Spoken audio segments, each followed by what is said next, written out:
ఎక్కడికైనా వెళ్ళాలి అంటే ముందైతే ఇంట్లో పనులన్నీ పూర్తి చేసుకునే కదండి ఖచ్చితంగా వెళ్ళాల్సింది మనమైతే. ఈ రోజు అయితే మష్రూమ్ కర్రీ చేసుకుంటున్నాను అనమాట. అందుకోసం అయితే ఇట్లా టొమాటో పేస్ట్ చేసి ఇంకా ఆనియన్స్ అన్ని ఫ్రై అవుతున్నాయి. ఈ టొమాటో పేస్ట్ వేసి అందులో ఫ్రై చేసి ఈరోజు మష్రూమ్ కర్రీ చాలా బాగుంటుందండి టేస్టీగా.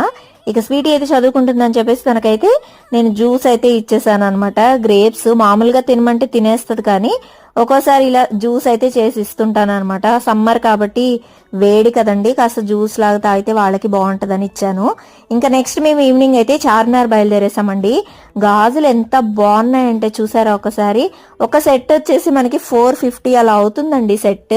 ఇక నాకైతే తప్పలేదు, ఈ రోజు అయితే ఒక పెద్ద సెట్టే తీసేసుకున్నాను. బ్యాంగిల్స్ కలర్స్ చూసారు కదా ఈ విధంగా అన్నమాట. వైలెట్ కలర్, లావెండర్ కలర్, ఇలా మ్యాచ్ అయ్యే కలర్స్ కొన్ని అయితే తీసుకున్నాను. మంచి మంచి వీడియోస్ రాబోతున్నాయండి, అస్సలు మిస్ కాకుండా చూడండి.